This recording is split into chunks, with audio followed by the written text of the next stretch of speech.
It's a sad moment that we are witnessing this 60 years after independence.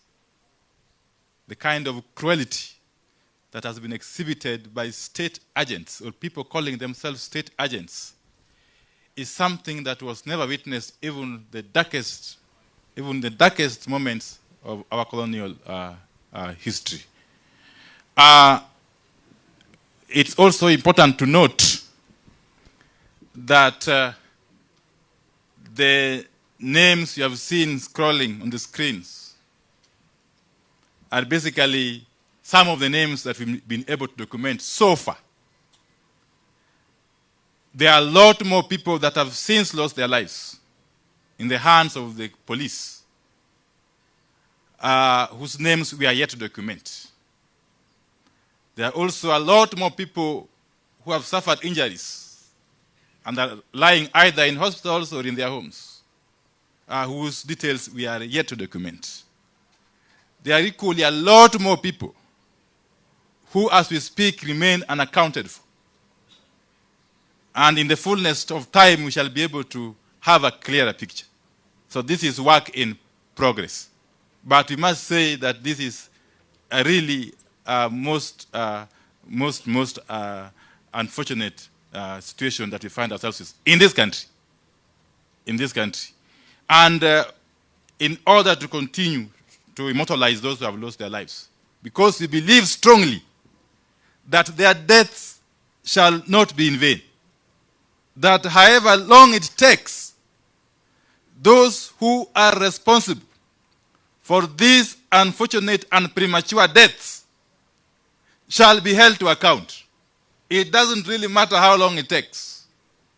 It doesn't really matter. And this warning should go out to William Ruto and his surrogates that Kenyans shall not rest easy until the perpetrators of these heinous crimes are eventually brought to book.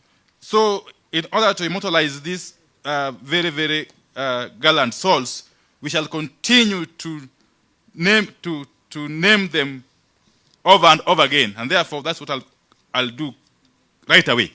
Let me once again go through the names of those who have lost their lives very quickly. And these people are all over the country. They're all over the country, but the most unfortunate thing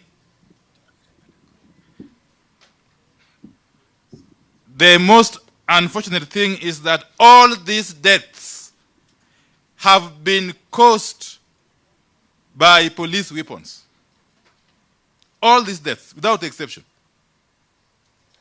So, number 1, Regan Otieno Adero, Stephen Okinyi, Mudoka Mutunga, Benjamin Imbi, Raphael Shigali, Mr. Kalasinga, Faith Wairimu, Edward Wanjala, Charles Ochieng, Dennis Mwendo Mwikali, Eunice Mudheu,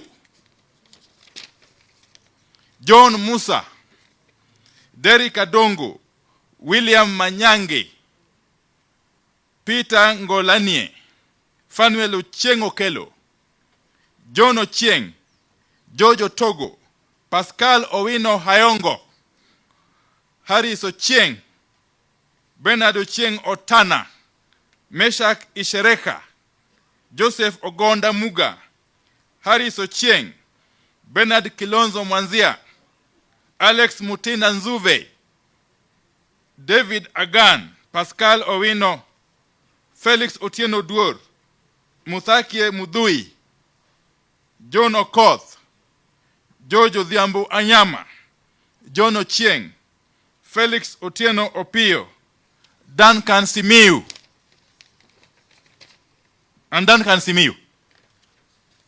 and a lot more, of course, who have suffered various forms of injuries, whose names I want to repeat for sake of time.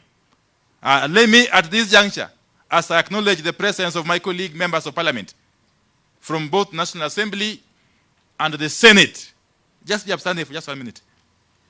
Members of the National Assembly and Senate,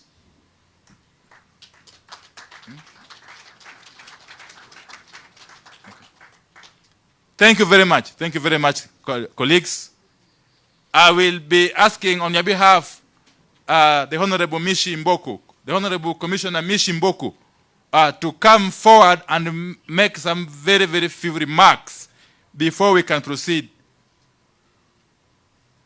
But as she comes forward, let me acknowledge the gallant patriots who endured police arrests and were held, some of them were held incommunicado. Some of them are amongst us here, like Honorable Oluoch.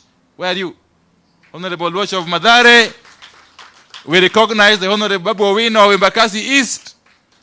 The Honorable Ken Chonga of Kilifi South. The Honorable Speaker Teddy Mwambire of Kilifi. Our members of County Assembly, the leader of majority of the Nairobi County Assembly, Mheshimiwa Emwatok, the Speaker of the County Assembly of Makueni, is yet to be here, yeah. Is yet to be released. Okay? And various other members of the county assemblies. Thank you very much. May God bless who? Yeah, of course. We have Honorable Maina Njenga, our friend.